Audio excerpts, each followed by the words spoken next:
നമസ്കാരം. നമ്മളിന്ന് ഒരു പുതിയ സെക്ഷൻ സ്റ്റാർട്ട് ചെയ്യുകയാണ്.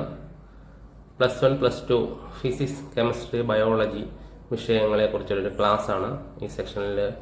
ഇത് പ്രധാനമായും +1 +2 ബോർഡ് എക്സാം എഴുതുന്നവർക്കും അതോടൊപ്പം തന്നെ നീറ്റ് എക്സാമിന് എഴുതുന്നവർക്കും വളരെയധികം ഗുണപ്രദമാണ്. ഏറ്റവും ഗുണപ്രദം നീറ്റ് റിപ്പീറ്റേഴ്സിന് ഇത് വളരെയധികം പ്രയോജനം ചെയ്യുന്ന ഒരു കാര്യമാണ്. ഇതിൽ നമ്മൾ പ്രധാനമായും ഉദ്ദേശിക്കുന്നത് ഫിസിക്സ്, കെമിസ്ട്രി, ബയോളജി, പ്രത്യേകിച്ചും ഫിസിക്സ്, കെമിസ്ട്രി വിഷയങ്ങളിലെ കൺസെപ്റ്റുകൾ അത് വളരെ ലളിതമായി പഠിപ്പിച്ചുകൊണ്ട് ആ കൺസെപ്റ്റുകൾ ആദ്യം നല്ല രീതിയിൽ മനസ്സിലാക്കുക എന്നുള്ളതാണ് അതിനകത്ത് നമ്മൾ പ്രധാനമായും ഉദ്ദേശിക്കുന്നത്. നമുക്കറിയാം ഫിസിക്സ്, കെമിസ്ട്രി വിഷയങ്ങൾ പ്രത്യേകിച്ച് ഒരു നീറ്റ് എക്സാമിനും അല്ലെങ്കിൽ ബോർഡ് എക്സാമിനും വളരെ വില്ലനാകാനുള്ള ഒരു സബ്ജക്റ്റാണ്.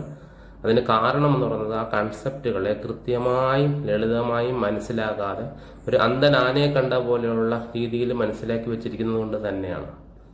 അതുമാത്രമല്ല, നമുക്ക് മനസ്സിലാക്കാൻ സാധിക്കുന്നത് നമ്മൾ ഇത്രയും നാളത്തുള്ള എക്സ്പീരിയൻസ് കൊണ്ട് മനസ്സിലാക്കാൻ പറ്റുന്നതെന്ന് ഒരു കാര്യമുണ്ട്. ഇതിനെ ലളിതമായി പഠിക്കുക അല്ലെങ്കിൽ അനലോഗസ് ആയിട്ട് പഠിക്കുക. അനലോഗസ് എന്ന് വെച്ചാൽ ഇതേ രീതിയിലുള്ള മറ്റു ഉദാഹരണങ്ങൾ വെച്ചുകൊണ്ട് ആ കൺസെപ്റ്റുകളെ പഠിക്കുക. കൺസെപ്റ്റ് കൃത്യമായി കഴിഞ്ഞാൽ അതിൻ്റെ ഡെറിവേഷൻ ആണെങ്കിലും അതിൻ്റെ പ്രോബ്ലം ആണെങ്കിലും ഒക്കെ പലർക്കും ഈ പ്രോബ്ലംസ് എന്നൊക്കെ പറയുന്നത് വളരെയധികം ബുദ്ധിമുട്ടുള്ളൊരു സെക്ഷനാണ്. അതിന് കാരണം അതിൻ്റെ ആ സബ്ജക്റ്റ് കൃത്യമായി മനസ്സിലാക്കാത്തതുകൊണ്ടും അതിൻ്റെ കൺസെപ്റ്റുകൾ കൃത്യമായി മനസ്സിലാക്കാത്തതുകൊണ്ടും മാത്രമാണ് അവർക്ക് ആ പ്രോബ്ലം സെക്ഷനൊക്കെ വളരെയധികം ദോഷമുണ്ടായിട്ട് വളരെയധികം പ്രയാസമുണ്ടാകുന്നതായിട്ട് നമ്മൾ കാണുന്നുണ്ട്.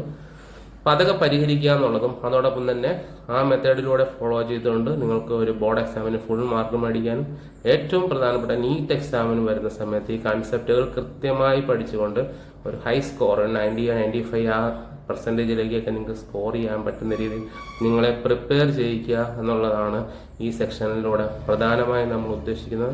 നമുക്കറിയാം നീറ്റ് റിപ്പീറ്റേഴ്സ് ഒക്കെ ആയിട്ടുള്ള ആളുകൾ എത്രത്തോളം ഡെഡിക്കേറ്റ് ചെയ്തിട്ടാണ് അവരുടെ എത്ര വർഷങ്ങൾ അതിനു വേണ്ടി വിനിയോഗിക്കുന്നു.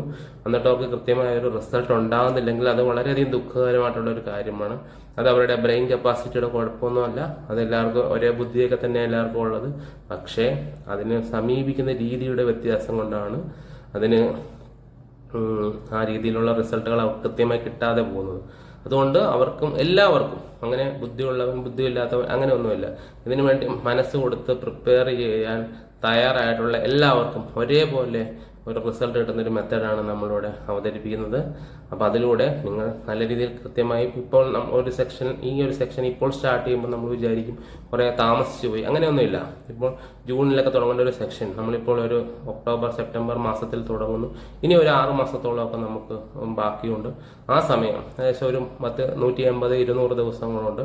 അത്രയും നല്ല ധാരാളം മതി. കൃത്യമായി ആ കൺസെപ്റ്റുകൾ മനസ്സിലാക്കിക്കൊണ്ട് ആ കൺസെപ്റ്റുകൾ പഠിച്ച് കൃത്യമായി MCQs തയ്യാറായിട്ട് നിങ്ങൾ പ്രിപ്പയർ ആയിക്കഴിഞ്ഞാൽ നിങ്ങൾക്ക് നല്ല സ്കോർ കിട്ടുന്നുള്ള കാര്യത്തിൽ നമ്മൾ ഗ്യാരണ്ടി തരുന്നു.